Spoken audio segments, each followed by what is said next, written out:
200 টাকা ভাড়া কাটে আমরা কিন্তু বলি না, ওটার জন্য খুব একটা পানিশমেন্ট আপনাদেরকে দেই না। কিন্তু যে লোকটার ভাড়া 80 টাকা, ওই লোকটাকে আপনি 200 টাকা ভাড়া নিচ্ছেন কেন? আপনি তো লোকটাকে যখন সাটুরিয়া নামাচ্ছেন ওখান থেকে তো একজন প্যাসেঞ্জার উঠতে পারে, আর তাছাড়া আপনি তো গাড়ি ফুল যাচ্ছে, সারা বছর তো হাফ যাইতো। আর এখন স্যার ওইভাবে সিটিং করে দিচ্ছে, এখন স্যার একদম সিটিং করে কোনো যাত্রী স্যার যাত্রী রাস্তা লুক করতে দেন না স্যার। এখান থেকে গেট লাগা, এখান থেকে সিটিং করার পরে না আপনি এখান থেকে সিটিং আপনাকে কে পারমিশন দিয়েছে? আমি তো আপনাকে রুট পারমিট দিয়েছি, এখান থেকে সাটুরিয়া যাবেন, সাটুরিয়া থেকে নাগরপুর যাবেন, অথবা সাটুরিয়া থেকে পাটুরিয়া ঘাট যাবেন, আপনার রুট তো আমি সেইভাবে দিছি আপনাকে। একটু ব্যতিক্রম হয়ে যায়, কারণ ওই যে আসতে খালি আসে না, ব্যতিক্রম যেটা ওটা আপনাদের সুযোগ সুবিধা দিছি।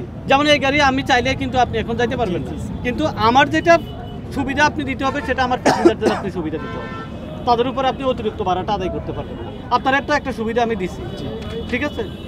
আপনারা যারা আছেন নর্মাল যাত্রী সবাই যেটা লিগ্যাল ভাড়া এটা দিয়ে গাড়িতে উঠবেন।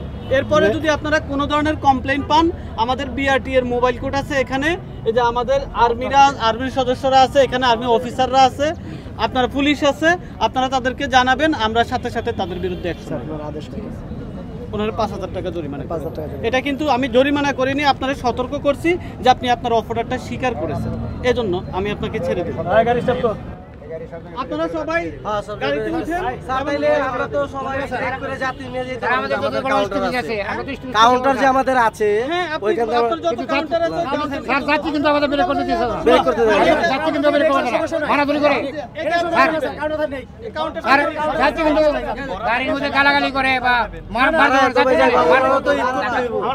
সলিউশন হয়ে গেছে। তো আপনার যে কাউন্টারে পারমিশন আছে, আপনি সেই কাউন্টারে যদি আপনার সিট খালি থাকে আপনি যাত্রী নেবেন। ঠিক আছে। এখানে যে ঘটনাটা ঘটেছে সেটা হচ্ছে, ধরেন একটা বাস এখান থেকে ছেড়ে যাবে, সে সাটুরিয়া যাবে, তারপরে পাটুরিয়া ঘাট যাবে, অথবা ধরেন সাটুরিয়া ঘাটের পরে আবার নাগরপুর যাবে, কিন্তু প্যাসেঞ্জারের কাছ থেকে ভাড়াটা নেওয়া হচ্ছে লাস্ট স্টপেজ পর্যন্ত। এখন এটা তো সে নিতে পারে না। প্যাসেঞ্জারের অভিযোগ হচ্ছে যে আমি 80 টাকার ভাড়া, লাস্ট স্টপেজের ভাড়া 200 টাকা পর্যন্ত কেন দেব? তো আমরা এখন ওদেরকে এই বিষয়ে সতর্ক করেছি এবং একটা জরিমানা করেছি তাদেরকে, যে তারা যে স্টপেজের লিগ্যাল ভাড়াটা আছে সেইটাই নিবে, এর অতিরিক্ত ভাড়া দিতে কেউ দিবে না এবং ওনারা নিতে পারবে।